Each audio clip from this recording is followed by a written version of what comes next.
Welcome back, ladies and gentlemen, to the EULCS for our final match of the evening between ROCCAT and Fnatic.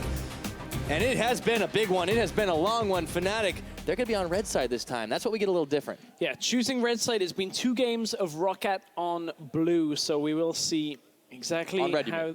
yes, sorry. You get your colors mixed up after a series like this long. Yeah, it's been a long game, and it not only for us, like the players as well. A lot of fatigue now as we go into Game 3. And something that people won't have seen during the break is as the teams come back out onto stage, Fnatic didn't necessarily come back as a unit. Like Reckless just stepped on stage on his own and has actually sat out here a little longer than the rest of his team. So obviously he had the discussions that we saw coming into it. And I mean, it's fairly public knowledge. He had an interview today talking about some of the struggles that he and Fnatic have had over the last few weeks, so clearly weighing heavily on the mind of the veteran player in the AD carry role. His own performances have been solid. You can't argue against that, but Fnatic seem to be lacking an it factor in a lot of these games over the last few weeks. Well, we'll see if they can find it in game number 3. ROCCAT, they elect to ban away the Camille. That's on the blue side again, and there's that Swain ban. Fnatic taking away one of Betsy's secret weapons. Yeah, taking away one of his big mid lane picks. Vlad is the other one. So Shen goes. Will that mean we'll see the Malzahar gone as well out of Fnatic? That's been one of the picks they've banned away. ROCCAT have also banned Gragas, so maybe we'll see that on blue side from him. Yeah, this has been a bit of a mix-up. Obviously, last time around, we had much the same picks and bans in the first couple rotations as we did in game number 1. If you remember all the way back to when this series began, seems like it was some time. Fnatic are taking their time on the bans. And there's the Renekton. Yeah, it's basically banning away the composition that ROCCAT played against them in the last game. Having that Swain, that Renekton, made for a lot of trouble for Fnatic, pushed them very late on in the game. Early Cassiopeia ban that had been banned away by ROCCAT both times in the previous games, but on red side and in second rotation. This indicates first phase Vladimir out of ROCCAT. It may not be first pick Vlad. I actually think that would be a giveaway in momentum now with the Graves up, the Rengar available for ROCCAT if they want either. But it's an indicator that ROCCAT are looking to put that Vladimir in the hands of Betsy again. Well, see if that's the case. ROCCAT are weighing their options as we get into 10 seconds to make their first pick. And whoa, they're going to lock it. All on the line, it's the Vlad. The Vlad, we knew it would be a contentious pick. ROCCAT more scared of Fnatic taking the Vlad in their first rotation than ROCCAT was scared of anything else. The Rengar, the Graves, you name it. Fnatic now have their pick of jungle. And Fnatic now have a lot of pressure on them to take a safe mid laner to play against this Vlad. We do not often see the mid lane being the first pickup. Especially not a Vlad in this meta. There is room for these comfort picks for teams like ROCCAT. We were talking about it a little last week on the analyst desk. Talking about how teams like ROCCAT, if they find this playstyle that works for them, get the picks that allow you, facilitate that composition. I'll see what they build with it. For Fnatic's side, they've locked the Ezreal, and the couple seconds ticking down, they switch it over, and it's the Rumble. And I like this. They were hovering the Ori, which I think is what they'll pick up in the next pickup. It'll be the 3rd pick for them. But Rumble here takes away so much of Faxi's champion pool. If you play a tank matchup, you are accepting a lost laning phase, which means ROCCAT have to pick something like a Nautilus in this rotation that can have effect outside of the laning phase. Otherwise, you're getting pushed onto a top laner that is going to get out laning phase and out team fort. And that's some pretty bad grammar from me on that one. It happens, especially this late in the day. We've had 2 winning lane matchups, I say in air quotes, because so has kept pretty even in all honesty on the board, but now that's going to be a little different. ROCCAT take their bottom lane, and it's a throwback. So there's some wave clear coming to you. We, of course, had some Varus adjustments. A little bit more focus now on consuming some of the Blight stacks to get that cooldown back on, or at least reduced cooldown on your Q. There's the Orianna. As expected, it's locked in for Fnatic. They've gone a little different. Can you say team fight? I think I can. Preparing myself already. We enter the second phase of bans, and now it's Fnatic's turn to see what they want to take away from ROCCAT, who've yet to take their top laner or their jungle. I mean, Fnatic likely going to ban the Nautilus. There you go. just a second late. Should have given it to you earlier. Claiming credit. I said Nautilus earlier on in the draft on ROCCAT. So. There you go.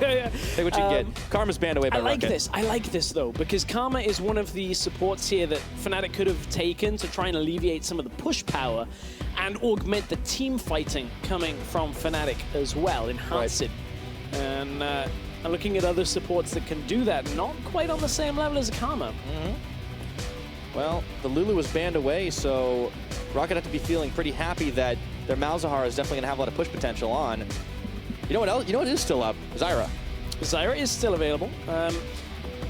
Also, there are a couple of other supports like Alistar potentially. It sounds weird. It sounds strange, but the Alistar matchup is one that has been played into Malzahar. I wonder whether, I mean, it helps team fighting as well, right? You get an engaged ball delivery. We might see Fnatic go that way. Jungle is likely to be the pick here unless they're flexing Rumble. But there are a couple of picks still available for Fnatic. A lot of jungle, like Graves. Oh, there it is. There it is. The Alistar matchup into the Malzahar plus the ball delivery. They're saving their jungle, flexing potential with this Rumble. That's a big side of beef. So, Fnatic, they're going to have one hell of a team fight. Gragas, if they pick it up here, is a good disengaged champion. Can throw a spanner in the works against Fnatic. They can play it from the jungle. Maxlow has played it all the way through his career. Through Challenger and that, it was in his champion pool, but so is that one of Lee Sin. Yeah, they take it away from Broxa as well, but you know, he very well may be going on that Rumble. I'm starting to lose my words at this point, too. Could put it on Faxi is the other one. Here's another option. Try and push back against that Rumble. Do they take it? Situational tankiness in the Gnar. Is Faxi feeling confident enough to take that toe-to-toe against Soaz? Now, Gnar is the lane matchup that at least allows you to have side lane control. Less reliable teamfight presence, but it is still there, right? Like, ROCCAT still have a lot of crowd control coming here. They haven't got the worst teamfight setup of themselves, but where's Broxa going? Is Lee Sin's not available? That is the question. Could be the Gragas that we see out of Fnatic here. Or the Graves. Is still up and available as well. It gives them a little extra power, and they take it. So, good mix of damage, big tanky support. Fnatic, they are gearing up for some big fights. This rounds out some of their earlier game, at least post-6 damage. Of course, Ori Ezreal need a little bit of time. Rumble does have damage early on. Now with this Graves alongside, allows them to contend somewhat with ROCCAT, but ROCCAT, late game for themselves. The Vlad is here. The side lane for Faxi with this Gnar is going to be able to at least punish Soaz once we get later on. And now we have to see the second game of the day that Varus has been picked. I believe it was picked in Series 1. Yeah. Feels like a season ago at this point. Yeah, it was Tabs. He was going more for that maxed E, trying to get more damage down that way. Yeah, keep an eye on it. One more time. ROCCAT managed to claw their way back to force the draw in this game number 3, and as the coaches shake hands to walk off the stage one last time today, it is going to be epic. Big implications for ROCCAT to get out of the relegation zone, for Fnatic to give themselves a nice bubble over the other two teams below them in Group A. It's all on the line here in Week 8. We'll see who's able to take it away. One more time, if you believe in ROCCAT, hop on Twitter, hashtag ROCWin is your sign. And for Fnatic, it's hashtag FNCWin over at LOL Esports. That's where you got to send them. We'll find out whose comp reigns supreme in the third game of this best of 3.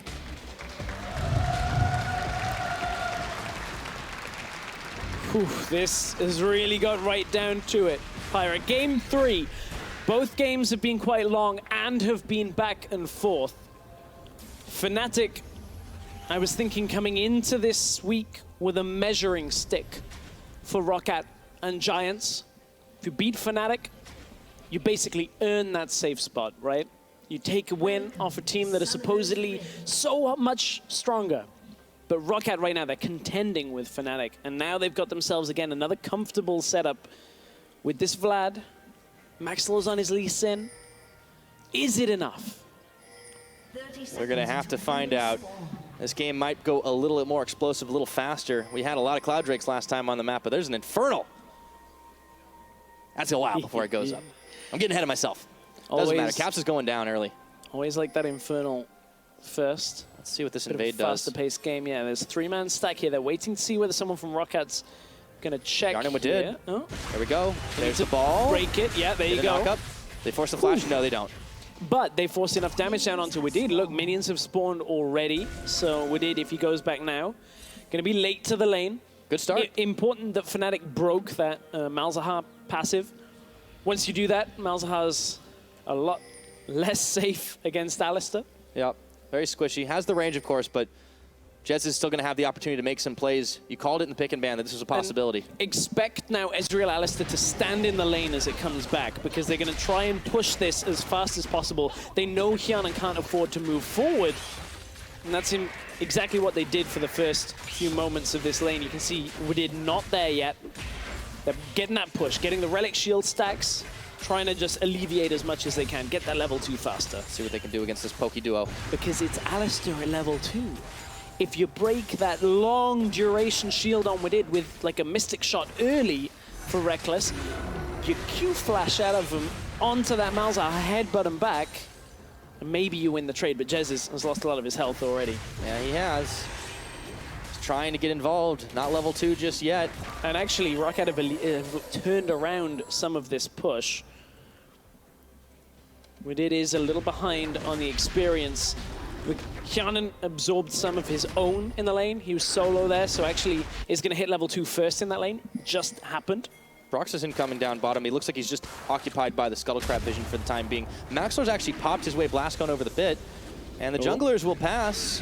Dodging the Sonic Wave. Nicely done. Red buff versus double buffs. Maxlor takes more damage. Yeah, Broxy couldn't quite line it up against the wall, so he didn't get that instant proc. Fnatic have had a lot of long series this split. It's worth pointing out, these guys are no strangers to game number 3s. And, I mean, when you look at the dynasty of Fnatic, the whole crowd's over that kind of minion. The dynasty of Fnatic. Between 2014, 2015, every split, it was either finals, they won it, apart from the one that obviously Alliance ended up taking home. Even contending, like at third place games, everything over the last 3 years hasn't been the same this split or the last for Fnatic, and they are still trying to regroup, trying to reset themselves. Obviously, they're in a safe spot this split, but certainly not the top contenders that Fnatic have been in splits gone by. Yeah. The team has definitely done some soul searching, for sure. Continuing process. But ROCCAT, on their side, they're looking scrappy. They're making proactive plays. Maybe it took them quite a long time to finish out a game, but the fact that they're still contending with the team above them in a split where we haven't seen, honestly, hardly any upsets is impressive to see from their side.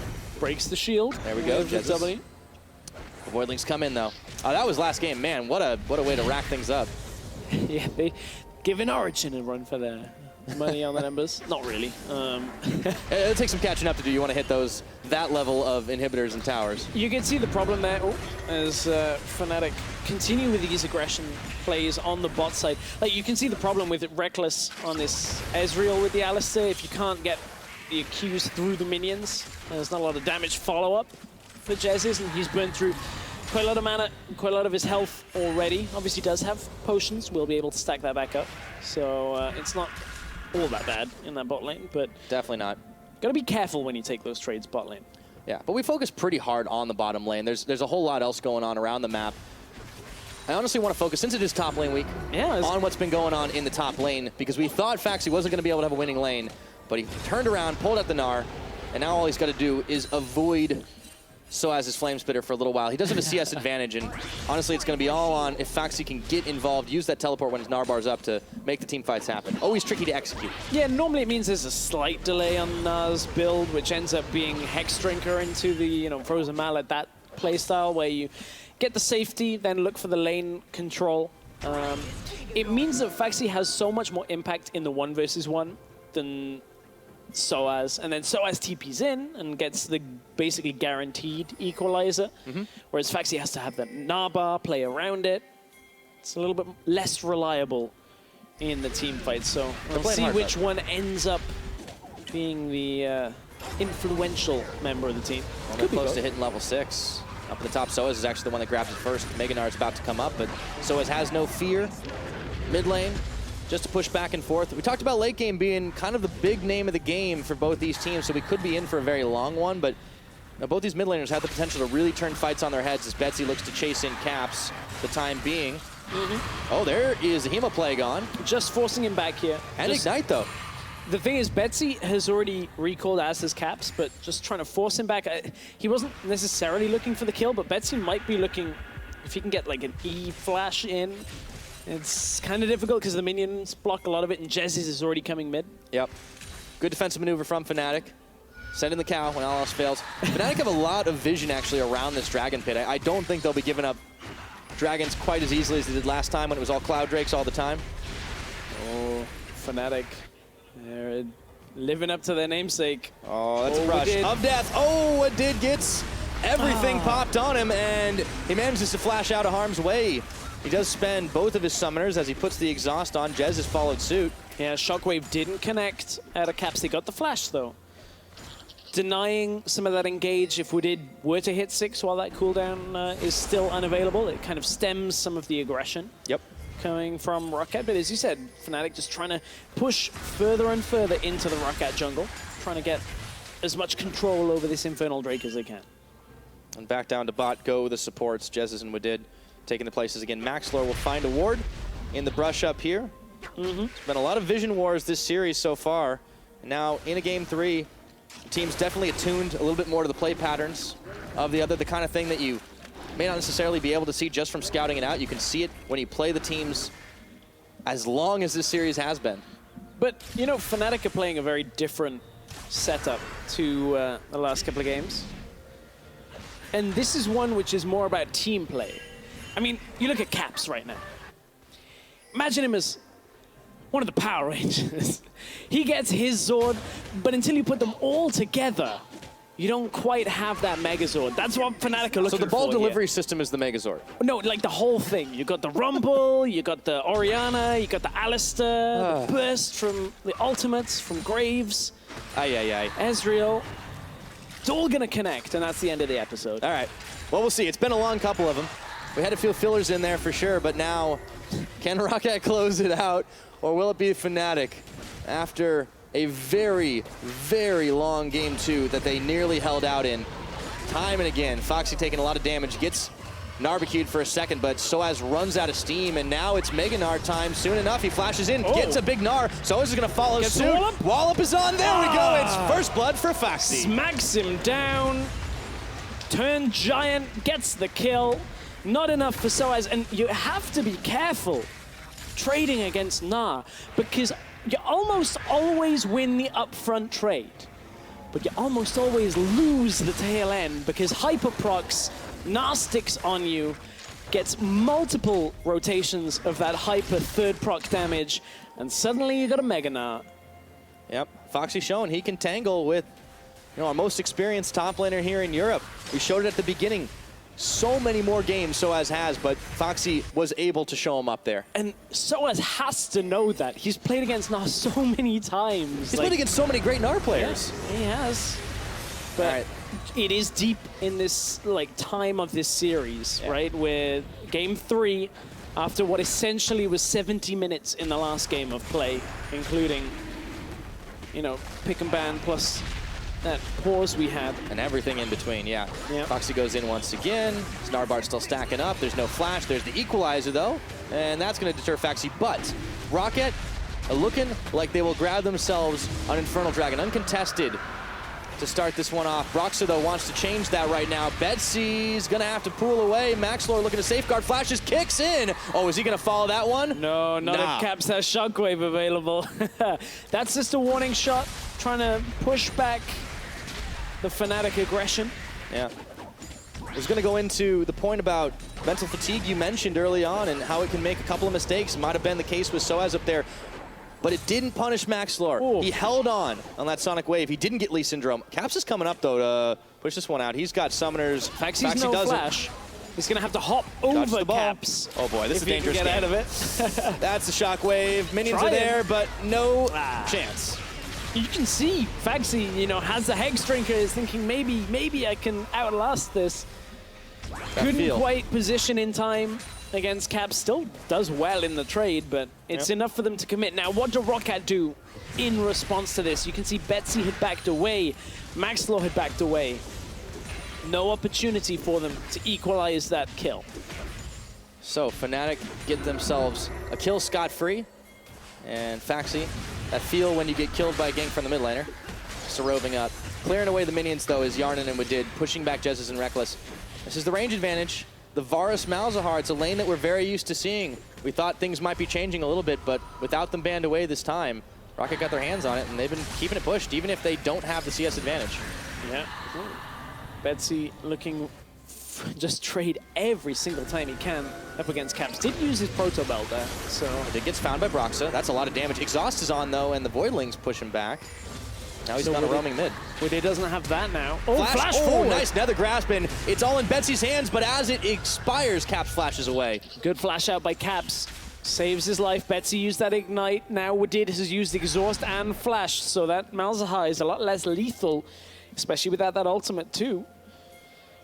ROCCAT trying to set up a play top. They know that Soaz is vulnerable to a lot of this damage. Faxi's about to transform. Yep, unfortunately he had no minion wave to tank it up for him, so they weren't able to make that dive happen. Meganar, he hopped backwards instead, and Maxlor spotted on that ward as he goes through Tribrush. And Soaz still has his ultimate as well, so we can just save this tower. There you go. Lays it down, gets rid of all of the minions.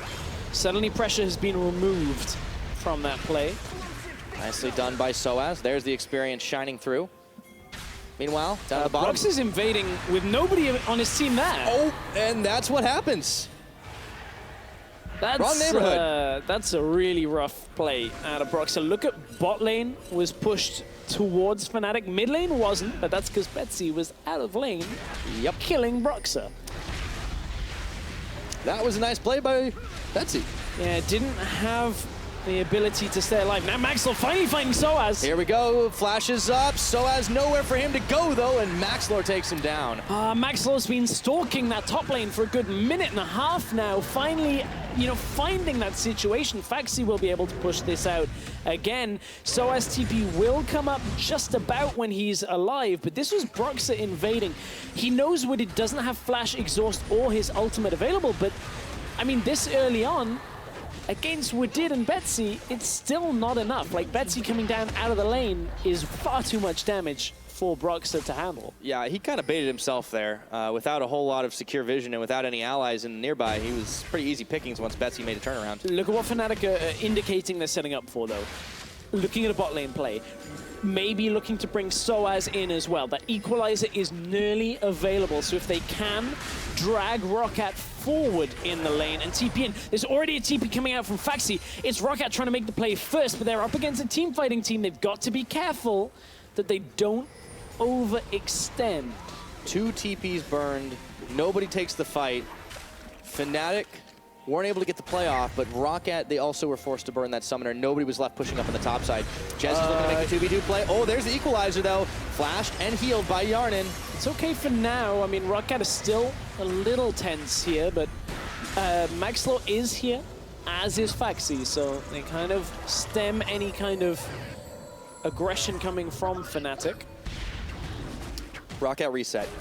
Yeah. Gonna look to just try to keep it pushed back. It's only 1 tower on the game. ROCCAT had gotten the first tower blood, and that and a couple of kills are really making up the difference in the gold as we hit the 15-minute mark. Yeah, hitting that again. And ROCCAT in game 2 had a lead, and it's the same story. Yeah. ROCCAT are actually looking mighty good in these last 2 games against Fnatic. Yeah. I mean, they've all been close. You go all the way back to game number 1, and it was kind of the Fnatic game up until the Baron attempt that turned things on its head. ROCCAT got a grip, and then they lost it. Fnatic were able to take a big fight and the game. Game number 2 was a long holdout, and ROCCAT finished the job. Both these teams really wanted it. It means so much when you get to the end of the season. All those points matter. Fnatic, you know, they're looking to stay safe. They're looking to get themselves, you know, into a close to undeniable position for playoffs and that 3rd place spot in their group. ROCCAT are just trying to stay alive.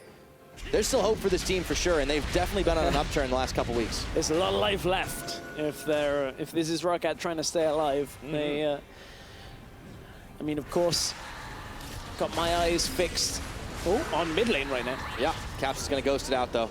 Betsy is able to close a lot of distances with that Proto Belt. A lot of discussion around the teams that are contending around the promotion tournament, right? From Challenger, of course, there are 4 teams still available.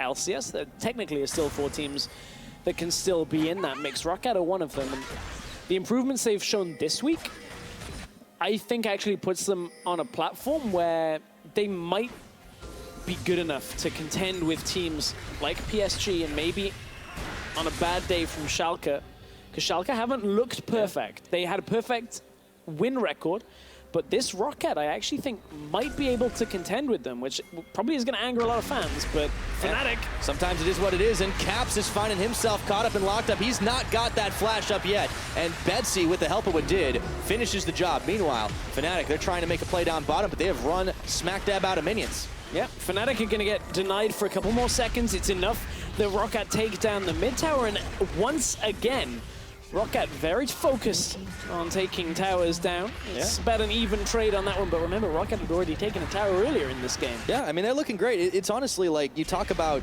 this ROCCAT squad being able to contend with the better challenger teams, but they're contending with Fnatic, who's you know, a middle of the table LCS squad at the moment.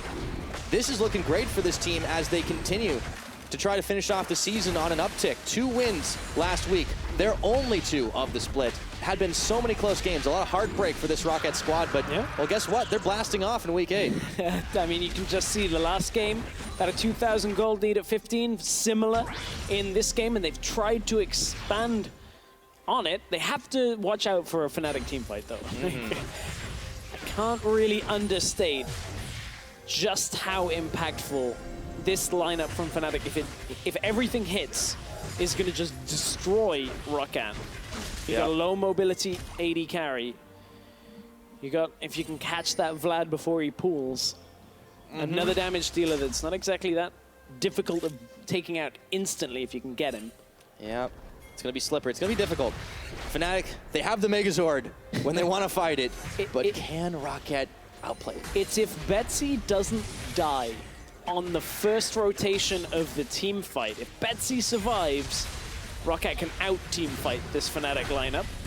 Oh, Shockwave! Gonna land. Oh, and there comes the cow, and they throw everything in the kitchen sink at him. Look at the cooldown on Hyanen's flash. Oh, that sucks. It's right about to come up, and Hyanen stepped just too far forward in the mid lane. That might be what Fnatic needs to turn around their fortunes on this one, because they were relying on this Varus to push out mid. While you had Vlad on the side lane, you've got Gnar on the side lane trying to 1-3-1. Suddenly, Varus steps forward, no flash. Down goes the turret. Yeah, that was just by a couple of inches, and Fnatic just womboed a huge, huge combo on top of him. So it was 1 kill spent for all that, but Fnatic get themselves a tower. They start to swing the gold back their way. Let's take a look at how it happened again. Fairly straightforward. Caps flash shockwave into the combo out of Alistair. And there was everything else that honestly wasn't even necessary, but it looked cool. I mean, they just throw in everything. That's what this comp does. It's like everybody presses R, and then if everybody's dead, Fnatic win. Seems pretty straightforward. That's the entire comp. It's good. It's fun to watch. It's nice. Like, yeah, putting on a show for sure. 2,000 gold lead, or a little bit less than that still for ROCCAT, though. Betsy looking to extend that as he's uncontested down on the bottom with a line of minions that have congoed forward. He'll be able to finish off this tower. That will be the last outer that ROCCAT have yet to knock down, and there it goes. We're getting close to that 20-minute mark. ROCCAT have 2 dragons already. There's another Infernal that'll come up after that. That'll really help them the later this game goes. Yeah, it's truly will. As you said, would be the second Infernal. It's enough. Like, if Betsy starts out putting damage, Hyanen has damage in team fights as well. Just because Fnatic are good at that wombo combo doesn't mean it's a done deal. Yeah, talked a lot about the good things Fnatic can do, but if ROCCAT can keep this pressure on, might be hard for them to get back in the game. Fnatic, they definitely seem to be the holdout masters, but I don't think you ever want to be in a situation where you're cowed inside your base once again, even if your late game team fighting is absolutely ridiculous as this team is. What are Fnatic needing to do, though, other than just trying to catch an individual member? Is that all they can really do at this point in the game? Well, for now, it's wave clear on Fnatic's prerogative. They have to maintain some sense of vision control, wave clear. Just don't let too many objectives go over to ROCCAT, because there is, you know, a near insurmountable point. Despite having a good team fight. I mean, everybody always says if you've got a wombo combo, then the game's never over until the Nexus is down, right? But if ROCCAT get to like 10,000 gold ahead, then ROCCAT can afford to avoid any situations like that. So obviously we're a long way away from that. Yeah. ROCCAT are in a good spot though. Like Fnatic just need to slow any kind of ROCCAT playmaking ability, and that's what they're doing with this vision control. You can see forcing ROCCAT to come in now. ROCCAT sweep it out. This is ROCCAT making the right plays, controlling vision, but it's not an easy thing to do right now. No, it's not, but they're executing on it. Clearing away as much of the vision as they can near the Baron pit. There's still the blue trinket ward inside of it. Obviously, it's very early for ROCCAT to try and start off that Baron. And the difficult thing for Fnatic is that it's so tough to control this Gnar. One of the reasons Gnar is such a good matchup into Rumble is right now, if Soaz goes to the bot lane and the minion wave isn't close to his tower, well then Gnar chases you down the lane, kills you, and then takes the tower behind you. So Soaz can't afford to be much further up than he is right now, otherwise Faxi all-ins him. And we've seen that happen already in this game. Faxi's honestly looked very impressive on this stage in this series over Soaz. Has been a tough fight all across the board though. We still sit 1-1 on this series in what has been honestly a real drawn out slog. But ROCCAT, they are looking for those precious points, looking to take out Fnatic, a team above them in the standings, a couple teams above them in the standings, and try to get out of that relegation zone. A team they have never beaten in a series either.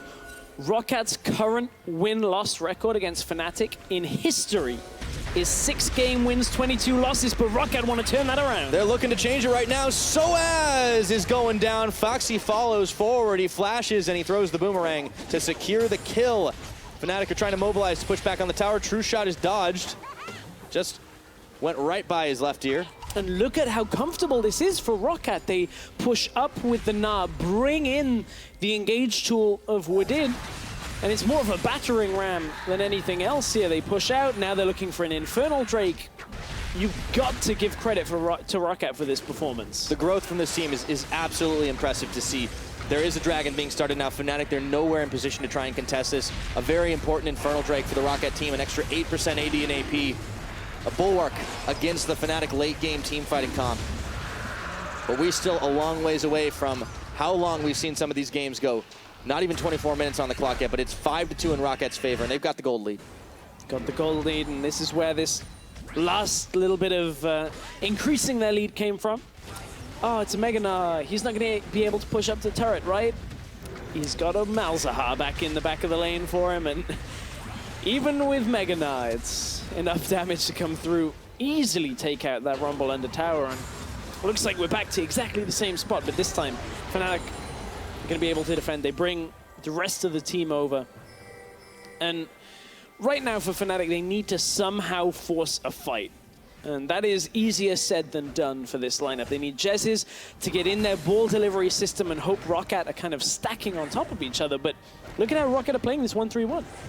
It's so difficult to engage on a Varus. He has his ult to deny. You got Lee Sin to kick away. Betsy can pull out. Faxi already has control in the side lane with the jump. He's 2 levels up on Soaz. It's a safe siege, especially when you've got kill pressure on all the siegers. So Jezzes and Broxa, they're going to try to bait inside a brush, and there's a ping flying forward. Maxler looks like he'll check into it here. Oh, turns around. That would have been the moment. That would have been the type of play that if Maxler had face checked into that would have been the kill that could have built Fnatic back into this game. Yeah. Maxler is definitely keeping a cool head. You can see Fnatic starting to reach item breakpoints though. Rabadon's has been finished on caps, looking for more items. Yeah, that's the important thing. Fnatic definitely showed that they can still tango. They have a lot of damage, as we stated quite a lot. Caps in the mid lane. He's got the Morellos as well as the Rabadons. You just said it's a huge amount of damage on that Orianna, and that Shockwave, if it lands, it's gonna sting. There's a lot of damage that Betsy has though as well. Oh boy, there's the ball. Oh yeah, and there we go. Yeah, but Betsy heals most of it back up. This is true. Gets that empowered transfuse off and just goes, okay, well, I guess I'll run away then. Yeah, not too worried about it. Faxi ignores Rumble while the minion wave is alive, just pushes the tower down. Yeah. Wash, rinse, and repeat. ROCCAT continue on the 1-3-1. They keep pushing wards deeper into Fnatic territory. Both sides of the Fnatic jungle are lit up like a Christmas tree for ROCCAT right now. And let's see how long they wait before they want to try to force out a Baron bait. And you know, it is a slower pace game. A lot of, you know, the stronger teams when it comes to making plays would be looking to close this game out faster, but you've got to look at what's on the line for a team like ROCCAT here, being ahead against Fnatic, who is ahead of you in the standings by so far. They want to play this out carefully. That's why there's no over-aggression. This isn't a lineup that can afford to lose this game. Absolutely not. You want to build on that momentum, get yourself a third win in the series, and over Fnatic, it's so important to not give them the opportunity to come back with a composition like this. Fnatic are masters of doing that. And ROCCAT, yes, they're playing it out slow. We said the same thing about game 2, but guess what? They ground out a win. And sometimes that's what you have to do. And the wave clear tools are once again in effect for Fnatic. Orianna, Ezreal, Graves, Rumble. Everything, if they're throwing it at wave clear, can hold for Fnatic. But they have a very potent combination of ultimates if used together, and ROCCAT are making a mistake. Well, ROCCAT made a few of them. Look at this, ROCCAT, nice play. I like this play onto Soaz, bringing Maxlow this time. It's 3 members. Oh boy, that's a lot of damage to kick, and everything is thrown Soaz way. No flash. He knew he wasn't getting out alive. And Betsy had shoved up top. Mid lane had dropped back into the pocket, and Hjanen was safe. There's no reaction play for Fnatic in that moment. The only thing they can do now is assume slightly more control over wards and vision on this top side jungle. They can't do it over bot lane right now because they know ROCCAT are there. So Fnatic's only response is to ever so slightly increase their top side. Keep on moving. Foxy pushed up pretty hard right now, but ROCCAT feeling like they might be able to fight, but they've caught Yarnan again. True Shot comes in, Exhaust is on, the redemption is not there in time. And that's a quick pickup. There's your mistake from ROCCAT that Fnatic were waiting for. Yeah, and ROCCAT now need to at least buy time. Foxy is pushing in the bot lane. Soaz isn't yet there, but has his ultimate available when he is alive. And Foxy, a little unfortunate Mega Gnar timing means he can't push fully onto this tower. ROCCAT are going to get stalled out from this. Fnatic looking to close in. Look at the minimap. Ezreal and Orianna are coming across. Oh boy, Foxy, let's see if he can hop, skip, and jump as fast as he can. Fnatic are looking to close the net on him here. Reckless is going to beat him in just a couple of seconds. There's a missing shot. There's one hop, and he is going nowhere, and he knows it. Narbar still a ways away. He does get the hyper. Caps. Oh, flash in the shockwave. He stays alive, though. But look, Betsy's been able to deter anything in mid through this, and Maxlow is clearing out the vision control on top. This is a fairly intelligent response to this from ROCCAT, where you look at it, like, a lot of teams would just go, okay, well, the rest of us are safe, let's recall. So Maxlow clears out jungle vision. Betsy maintains. ROCCAT really look to have stepped up their game. Yeah, keeping it safe, keeping it even. Even if they'd lost Foxy there, they didn't lose anything else on the map. And now Fnatic have backed away. There's another Infernal about to spawn, Stress. But I like that Fnatic aren't just sitting back on this when they're not resting. Hjanen was out of position for the second time in this game. And those are the 2 deaths that he has racked up. And it has slowed down ROCCAT every single time. Fnatic are looking to fight over this dragon. 5 seconds till it comes up. Mega Gnar's already popped, and now Fnatic are throwing their way towards the mid lane. I mean, 3 Infernals would be a massive, massive power, at least boost for ROCCAT. See if we get a proper fight here. It looks like it.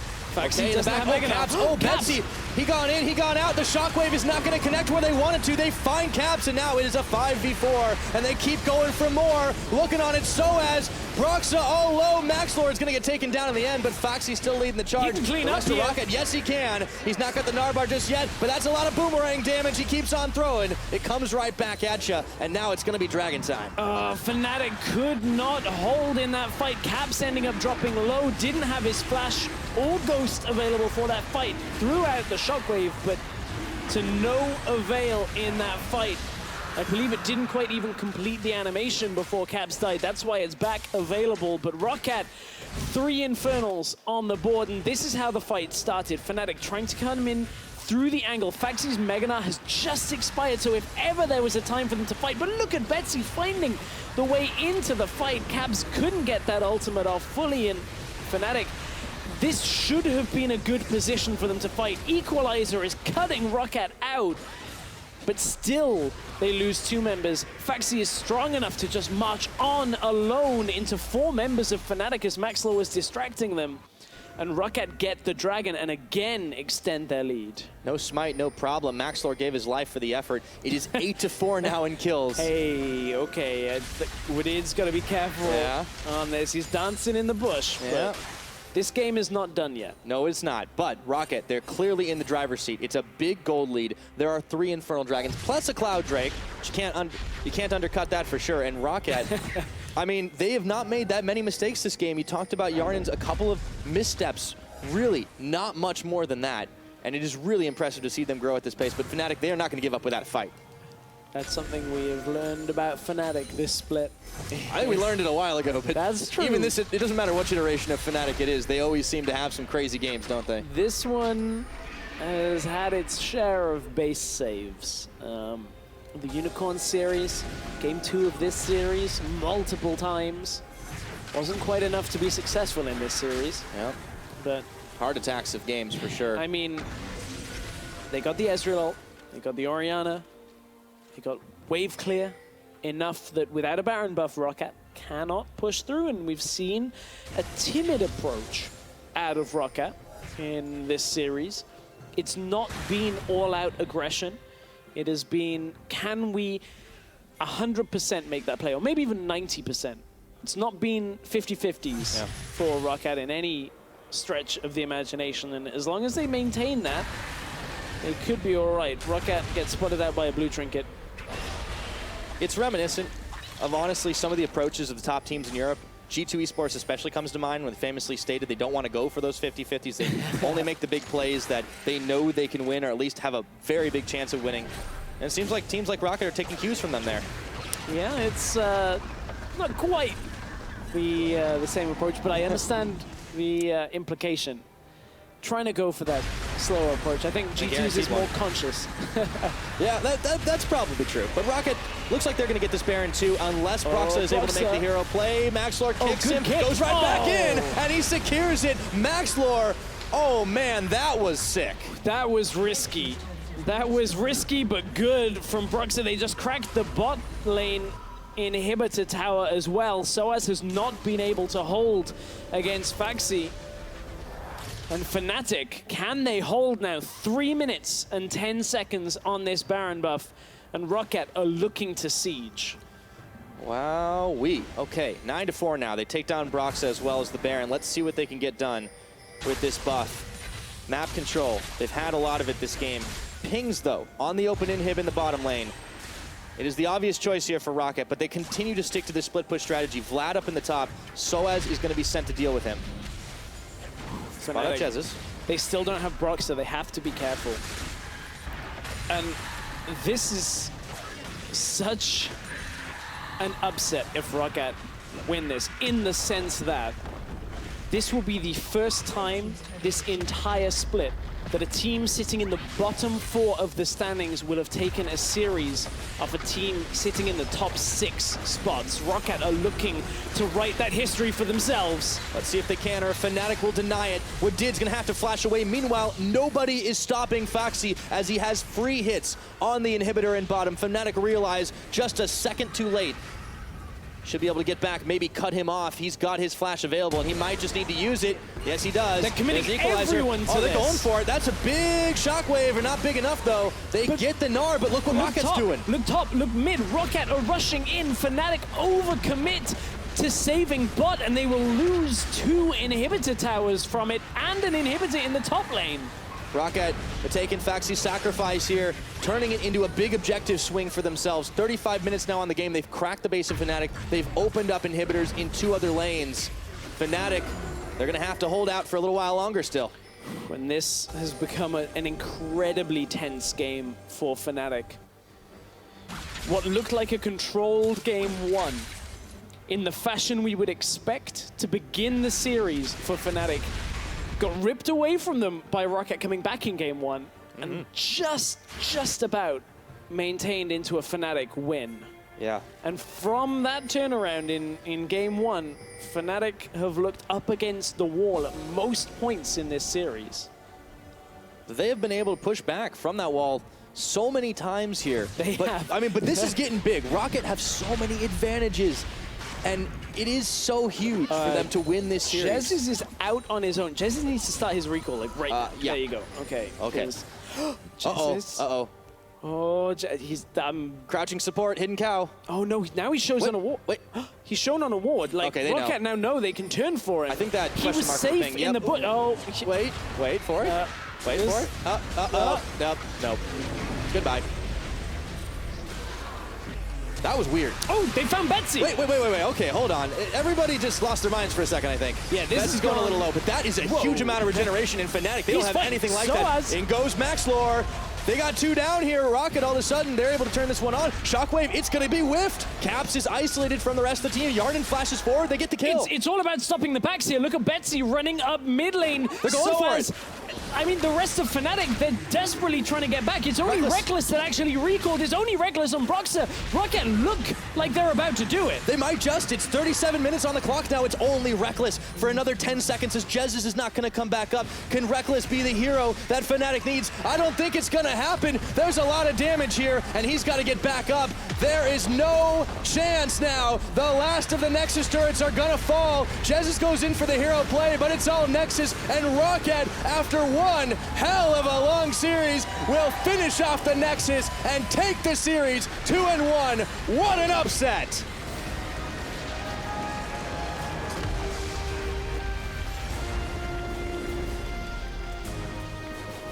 ROCCAT, for the first time in history, have defeated Fnatic in a series. And that means so much to ROCCAT to maintain their spot, looking for the 4th spot in Group A. What a good feeling it must be. Take down Fnatic for the first time in your org's history, to string together 3 victories after not having gotten a single one throughout much of the split. What a turnaround for this team. Major turnaround. You can see smiles on their faces. Perhaps a little less jubilation than I was maybe expecting of such a big win for ROCCAT, but nevertheless, like, the pressure's on for Giants to even that win up. Yeah, well, they'll get to play this ROCCAT squad later on in the week, and oh man, that's going to be even spicier, I think. ROCCAT, though, well-deserved win for them, and such a long series to hold out. That was a 37.5-minute game, and that was our shortest by far. Long series, but ROCCAT come out with a win for Fnatic. It's an unexpected defeat at the end of this week. I think when they're looking at the standings, Fnatic themselves would expect to take down ROCCAT, but on the day, the games go the opposite way. It's long, hard-fought games. This wasn't ROCCAT sweeping Fnatic aside by any means, but ROCCAT were in control of Game 2 and Game 3, and Fnatic were trying to play for the late game, and there was just one too many mistakes. And ROCCAT, for their side, honestly, didn't make nearly that many of it. You pointed it out so many times in the game, but it was very smooth from them, and that's not the kind of thing we've come to expect from the bottom teams in the LCS. We've seen a lot of mental mistakes. We've seen positional errors, and this is a team that has really improved it so rapidly. Yeah, so rapidly. I mean, that was coming into today. I don't think many people would have expected quite such a... Maybe they get ahead in some games. It still looked like Fnatic were going to be a pretty big favorite. I mean, when you look at it, like, ROCCAT's strengths typically have been later on in the game, so I think you could be excused for thinking Fnatic in most games would take the lead early on and then end up in a rough situation if ROCCAT are fighting back, if ROCCAT are playing at their best. But this last 2 games, like, ROCCAT ahead. Fighting Fnatic at all opportunities. We had everything in this series, man. The first game, that was honestly a little bit of back and forth, the Fnatic controlling the early game, and then kind of ROCCAT having a chance, but then fumbling it at the end. The second game going so ridiculously long, a big pause that ROCCAT had almost finished, and then they get aced, and then to come back, and then after that, to win this game, and to win it, honestly, looking just really good. I mean, it's hard not to oversell it. Like, ROCCAT have won their last 3 series now. Like, we're going to have to check for the next time ROCCAT play when the last time that actually happened was. Like, yeah, well, because we looked at the 2 series wins and it was a while ago, so we might have to dip back further. You have to go all the way back to 2015 for 2 back-to-back wins. So, like, this surge from ROCCAT is unprecedented in the last year and a half of the organization's existence. So, you talk about peaking when necessary. Clearly. That's ROCCAT really putting those improvements into practice. Yeah, it's really nice to see from that team, and it makes the race for the promotion tournament all the more interesting going forward in the next couple of weeks. But for more now, Quickshot is on with some of tonight's winning players. Thank you very much, gentlemen. Great cast on the day. I am joined, of course, by Foxy and Betsy. First of all, congratulations. It was a pretty tough series, it felt like. Foxy, let's start from your point of view. How did the game play out, and how did you guys end up taking the 2-1 after what felt like very long games? We just tried to keep our morale high after every game, even if we lose. Like, we were losing a lot this season, so we're just trying to keep the morale high, positivity, and that's how we just come back and win games, I think. Well, it definitely shows. 3 series wins in a row now. Betsy, Vladimir and Swain, it was your comfort picks from last year. They seem to be working for you this weekend. Is it just the picks that's working for you now, or what's different? I think with the LeBlanc and Rice nerfs, this patch is really hard to, it's really hard to know what champs are actually strong. So I just went with my comfort picks from back in the day. Yeah, it definitely shows, definitely working out. Foxy, you mentioned it's been a lot of losses for ROCCAT. It is, your first split here with the team on stage and whatnot. How does it feel now that you've got 3 series wins in a row? It just feels really great. Like, gives us all more motivation to win more games, like play more solo queue, play more. Like, we just want to win more. We just want to come back, show what we got. That's all. Okay, let's look forward. A lot of the expectation from ROCCAT up until today was promotion tournament or 4th, right? Safe spots. Now, if we actually look at the standings, you guys now have 3 wins and 7 series losses. Fnatic, 4 series wins and 6 series losses. That's a 1 series difference. If you guys take down Giants or pick up another upset, maybe you're looking at playoffs. Betsy, is that something you guys are aware of or have been thinking about at all? We didn't think that we would actually get to playoffs, I think, most of us. But now that we actually beat Fnatic, I think there's a slight chance that we actually get to playoffs. Okay, 1 or 2 more questions here, Foxy. This loss today by Fnatic is the first time a bottom 4 team has beaten a top 6 team. Yes. Did Fnatic lose the game, or did ROCCAT win the game? I think we won the game. It looked like that, and it felt like that in the game. We just punish their mistakes, and we win. All right, very last question, Foxy. Let's look forward. 4th or 3rd, where will ROCCAT finish and why? I would like to finish 3rd, but it's a really tough path to that 3rd place. But we're looking to secure our 4th spot right now, beat Giants, and then we can look forward after that. That's a very, very good answer. Thank you very much. Congratulations again on your 3rd series win and the first time ROCCAT has taken down Fnatic in a series in the history. So well played, guys. We're going to head over to the analyst desk for the post-game lobby.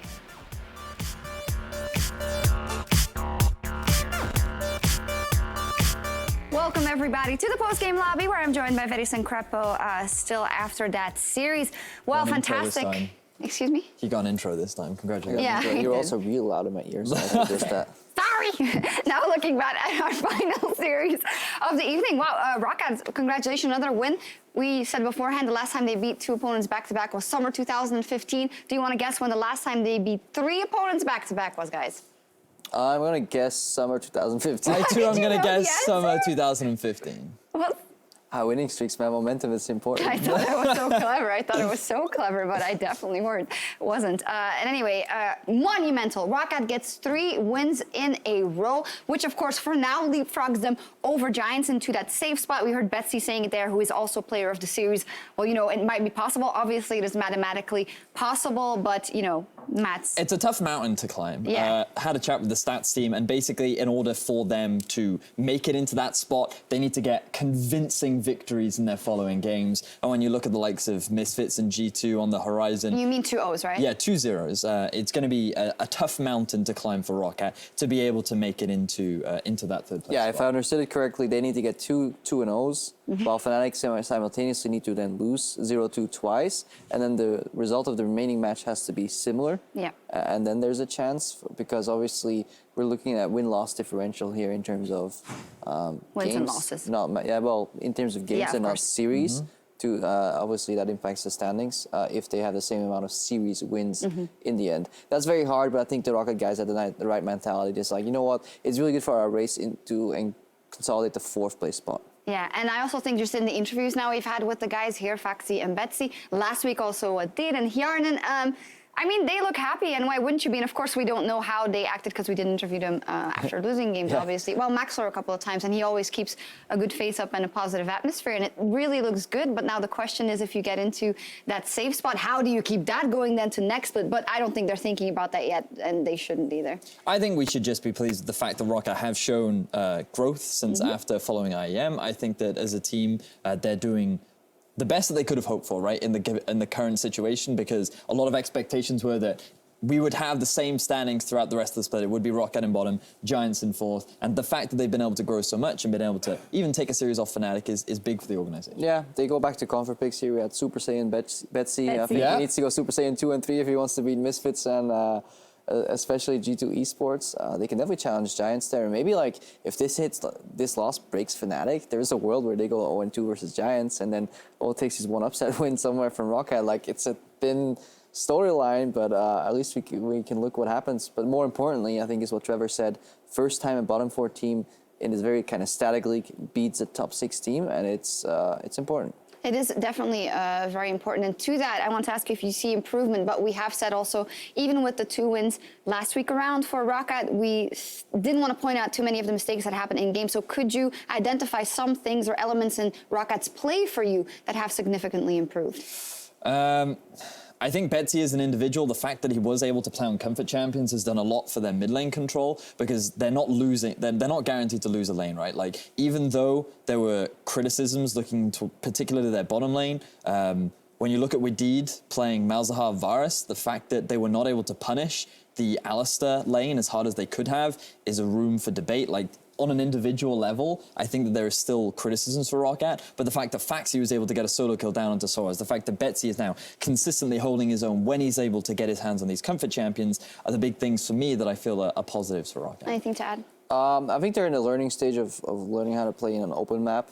Their side lane control is not the greatest, but it's at least there. Like, I think they're identifying objectives, not always the right ones. Sometimes they greed for turrets when like Baron Vision should be their objective, but I like that they're setting goals and going for them. They're not a bottom tier team that just sits there and waits for the game to happen, because that's exactly kind of the style I think Fnatic was expecting with their drafting and their team comps.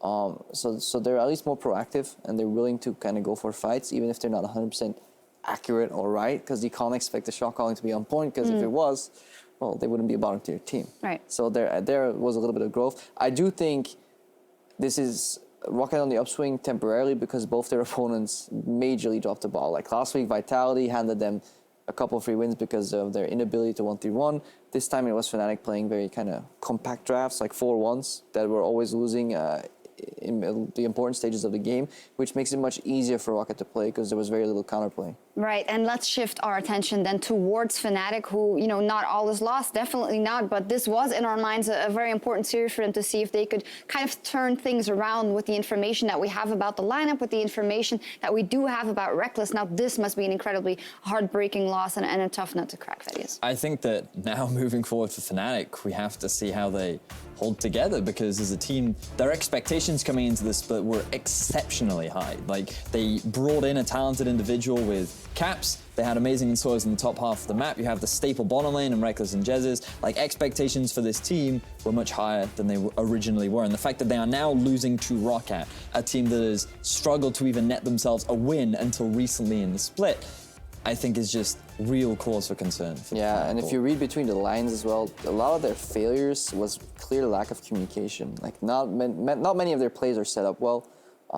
We have ROCCAT popping off game 1 with invades, trying it twice, game 2 and 3. The third game he invades without mid lane priority. That is like one of the fundamentals of League. You do not invade any area of the map if your adjacent lanes can't get there quicker than their opponents, aka when you have priority. He gets popped by Betsy, falls behind, loses control of the early game.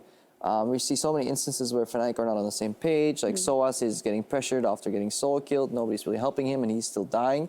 The flank from Jez is on Alistair. Yeah, that was like the Hail Mary. Like I'm not gonna like flame that one too much because I understand where it was coming from. But yeah, you see communication breakdown for Fnatic, and I think it's hitting their comms, and that's when the team really starts struggling. Right, and yeah, to me it's also quite interesting the fact that obviously we have the reckless information now and the article that came out, and you have players like him and like Soaz on that team who are supposed to be kind of the strongholders that help the others, right? The same with Justice actually as well. Yeah. ROCCAT and Caps are the, I say newbies, but of course I mean rookies and the new elements in that team. From a standpoint of having such experienced players who have been through a lot, Reckless and Soaz, and who have gone through immense heights. You know, they've won so many championships back to back. They had great performances at the World Championship. How do you deal with the fact that you're now on that downward swing again? And for the first time, I think, for Reckless and Soaz, it doesn't look like, oh, you know what, we know for sure that this is going to take an upward turn. Yeah, this is similar to like Reckless's breaking point of when I kind of play with him in Alliance. That's like, he was like really deep emotionally right there as well, and he kind of, as a person, he closes off really easily. So we need to rely on Fnatic's infrastructure and environment. Hopefully the coaching staff has enough experience to deal with and has built up enough trust. I think it's really important that when you're winning and you're doing well, that's when you buy into that relationship and you get a lot of trust and a lot of credit that they can now rely on to hopefully get access to Reckless and get access to the team members and start building up that team environment again. I don't know, because it's been rough for Fnatic. They had a pretty new coaching staff. Like Quay is like their manager. He's been around the longest rather. Nico joined at the end of last split, so it's still relatively new. So maybe, yeah, if they have a really good team synergy, they can break through this breaking point. If not, it may go downhill even farther. Yeah, I mean, we are being quite gloomy because historically we expected more from the organization and from the plan that was from an outset now, and because we have the information about the players, because not all is not lost. They will likely still get to playoffs, and who knows what will happen there, but it is important for us to bring up. And we also want to touch back on earlier with Vitality. They took out Origin 2-0 in a match showcasing roster swaps on both sides. We had Synchroff, the first appearance of Origin, and Hachani back in the lineup for Vitality. Well, I feel that Hachani has definitely looked good for the side of Vitality. It was a discussion that Stress and I had earlier on the day where he seems to be trying to make plays on the map. He seems to be working with Joko to make these kind of plays. The big question is, was OG really a team that was good enough to look to try and punish the aggressive moves from Hachani? And this is something that is worth tracking throughout the next few weeks, whether or not Hachani has rectified some of his old issues, or whether or not this is something that can still be punished by stronger teams. Yeah, I think we saw Vitality very lost when it came to shot calling the last few weeks, and I think the break time has done them good. It's both tempered maybe Hachani's like issues that he had with the team. Like if he, tempered fate, but if he slows down his tempo and like his rapid face checks, and the team speeds up a little bit to meet him in the middle, then you can actually go for, I think, what is good synergy. And we saw a lot of productivity, like this tempered fate right here, Shocks. Well, it was actually what I brought up before this series. It's if Hachani can, die a bit less, and because he wants to be proactive and make plays, and we couple that with Vitality doing good early, even in the games that they lost, that could be a good combo. Definitely a good combo, because if we see like this series, it was working out a little bit. But Hachani's play is very much so centered around disappearing from the lane. Somebody made the joke on Twitter, he usually disappear for like 30 seconds at a time, basically dying. But like this guy loves stepping into lane, into fog of war, going to river, getting a deep board here and there, like threatening the mid lane and constantly being on the loose and being a question mark for the enemy team. Like you need to synergize with your jungler then and create and then actually step in the opening if it presents itself. Yeah. If you're doing that alone, obviously you're going to die. But we saw it very often. A lot of Abyssal Voyage is attempted very often, even against a very bolstered Origin. So I like it. Maybe they can improve a bit more. I also want to call out Nuke again, player of the series, had a fantastic Vladimir and had a great Echo, making a lot happen. And that is also what we want to see. Players like that being like, yeah, you know what? We got to step up. This is when we got to make it happen. I'm going to pick this Echo and win this game. It's enjoyable to watch him play, a player that had a lot of praise in his arrival to the LCS. And over time, he's been a little bit up and down. But he is a player I feel that we've talked a lot about throughout the split, someone that has been a consistent performer, at least on the side of Vitality. So I think that it's nice now to see that against Origin, at the very least, he can perform above expectations. And now the question is, can he maintain that performance against the rest of his teams in his group? Because there are quite a lot of strong teams inside. Definitely, that's coming up for them. And for Origin, they had a loss here. Synchrof came in. He did have some good moves early, and he didn't seem afraid to play. And they did pick off some people with Expeke as well early. So, I mean, in terms of the story that we're just making changes in light of possibly the promotion tournament, have you guys seen anything where you can see an upward trend? I mean, Synchrof was at least comfortable on stage. When a new player comes in, you gotta check his nerve levels. He got invaded on his second buff that he ever takes here on the LCS stage, and he took it. Yep. He didn't even flash away, took the buff, made some proactive plays. So I got definitely okay. I'm actually a bit disappointed in Expect's shot calling. Like, he used to be such or part of a team with great shot calling, but from a support position, you should be able to like guide your team a bit more, I think. Maybe that's like communication issues or no synergy, but at this point they should be slightly at a higher level than they are. But it's quite interesting that you mentioned that, because we got a couple of snippets of some of their communication within the game, and it's actually Sartorius that's making a lot of the calls in the direction of the team. So the fact that we're getting all that vocal leadership from actually the top half of the map, I think is actually quite fascinating from the side of Origin. Yeah. Right, yeah, we'll see what happens there. Let's take a look at the standings after today's matches, and with an important note there, don't believe everything you read. No team is locked into the promotion tournament at this stage. It is still mathematically possible for Origin to be safe, but it's just about as mathematically possible for Crepo to get Challenger this season. So I actually think I have better chances of hitting Challenger than Origin not making it to the relegation tournament. And what I mean by that is that they're really screwed right now. I was going to say I don't want to laugh at Team's fate. I just wanted to laugh at you. So great. That didn't make it better. Jongens, vragen is liefde vragen, hè, Shox? That didn't make it better at all, did it? I don't know if I agree with him. You don't know what I said. Exactly. No, but yeah, it's still technically possible, but we have to. Is. I think they should start preparing for the possibility of potentially playing. They are. I mean, that's why they added some people to their roster and they're trying this. So we have to track how that evolves from the side of Origin.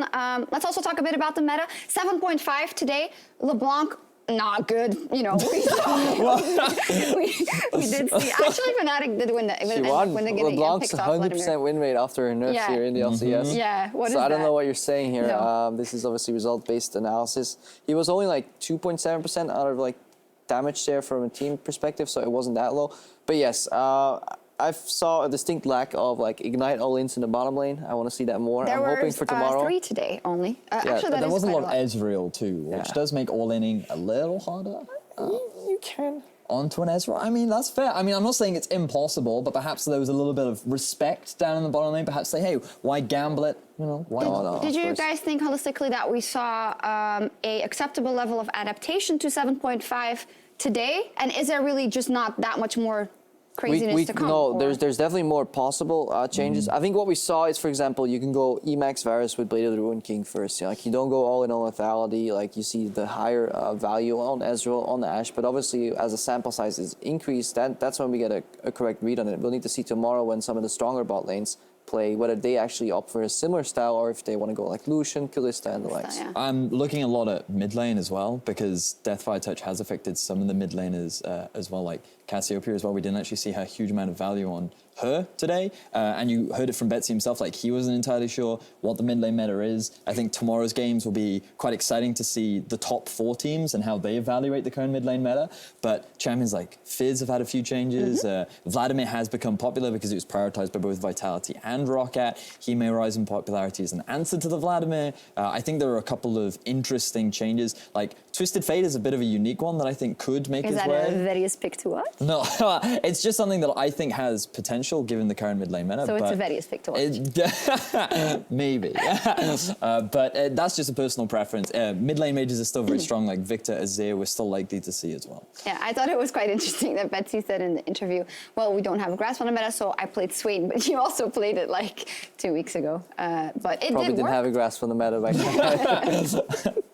But they won. As for us, we will be back tomorrow at 5 p.m. Central European Time as we celebrate Top Lane Week with a bang. We have some top matchups. Our 4 highest placed teams are facing off, and we will be running a second stream during G2 versus Misfits focused on the top lane. The Fisher will be hosting that with special guests Odoamne and Soaz and Color. Excited. The last time was bot lane stream with yours truly right here, and now top lane stream with the Fisher, Soaz, and Odoamne. Tomorrow is going to be super hyped. People at home should be excited because these are the best teams that Europe has to offer. They've learnt a lot. They're playing on a new patch, and I'm genuinely excited to see what these teams bring out tomorrow. Yeah, couldn't say it better. The top 4 teams in Europe clashing for spots in their group. You know, the numbers 1 and 2 respectively everywhere. I'm super excited. I hope for action from the bottom laners. Too, yeah. I hope top laners do not get stuck playing Gnar into Maokai or Maokai into Nautilus or like these tank matchups all the time. So I hope we get some tank bans and play like see some Gnar matchups, see some Rumble, maybe see something else. It would be exciting. Yeah, we hope that happens. Malawi. Oh, you guys are listening. All right, this is just entirely too loud. Well, this has been fun, guys. Right? Yes. Yeah. You have to ask it. It wasn't really fun though. It was just to put you in an awkward position, which worked perfectly. It is time for us to log off out of the post-game lobby. Thank you very much for watching, and we'll see you tomorrow at 5 p.m. Central European Time. That is 9 a.m. Pacific as our celebration of the top of the world continues. Celebration, Sean Connery. Good night. Couples money in the morning. Henry's gonna find Joko though. An easy kill, picks up double buffs. Survives for a few more seconds on the shield. Cubes him up. That is growth. Nobody tries to kill a Chani for the 45th time. Okay. Vladimir. Don't flash Vladimir. We need to go Vladimir. Synchron, not gonna die yet, not gonna find a kill. This is a delayed ace, it feels like. Double kill for Cabo. Sartorius is down and Vitality and Crest all onto Origin. Vitality will take down Origin after killing Expected to take the lead in the series 1-0. Alright, Asho into Naked. Easy peasy. Steelback summoning heal saves his life. Keep him alive, but the tower has fallen and Niptek, he's still alive. One more tower hit will take him down. He's managed to escape. They've got tabs. They've got Synchron. Vitality have won a fight. Double kill for Niptek, and that's how Vitality does it. They're not done with the kills. Gabashar gets dropped on the steps of the mountain as the Williams are doing their work on the Nexus, and Vitality are one step closer to the summer splits. Calls it mid, Hemo playing on 2. He's locked up under tower, and the timing on the ult from Broxa secures him a 3rd kill. Reckless back to the safety of his tower. Fnatic are melting though, as Broxa has to flash away. That's ROCCAT clearing up 3. And Foxy goes in for a wild ride. The results in a kill onto Reckless, and now they keep on chasing. Oh, Betsy, no, he's got himself a redemption. He's got out of there, but Nautilus ult knocks him up. Fast finishes the job. Just pop the Guardian Angels and get rid of the Tom Kenshaw already. It's all Nexus. Fnatic will take game number 1. Finishes the Betsy is open. Have they overcommitted trying to defend? It's Fnatic. It's Soaz. He's going down. It's Yarnan that gets the kill. They've caught Faxi right now. He's going to have to flash away. Dominance on. Is it enough? No. Soaz, he's flashing in for it, and Broxa blows him away. There's a big redemption to keep him nice and healthy, and Betsy finds himself 1v3 right now. I don't think he can live through that, and Cap pops him. Yarnan, desperate fight here. Yarnan taking down Caps on the back half. Maxlor will give his life. Go, Rocket Rangers! Wait a minute! I don't think they're gonna do it! Wait, Yarnan, oh, okay, that's it! It's over! They didn't stress, and we are going to game 3! Foxy taking a lot of damage, gets barbecued for a second, but Soaz runs out of steam, and now it's Mega Gnar time. Soon enough, he flashes in, gets a big Gnar. Soaz is gonna follow suit. Wallop is on, there we go! It's first blood for fast. And Maxwell finally finding Soaz. Here we go, flashes up, Soaz nowhere for him to go though, and Maxwell takes him down. Sometimes it's what it is, and Caps is finding himself caught up and locked up. He's not got that flash up yet, and Betsy, with the help of Wadid, finishes the job. Like this play onto Soaz, bringing Maxwell this time. It's 3 members. Oh boy, that's a lot of damage to kick, and everything is thrown Soaz's way. No flash. He knew he wasn't getting out alive. ROCCAT, after one hell of a long series, will finish off the Nexus and take the series 2-1. What an upset!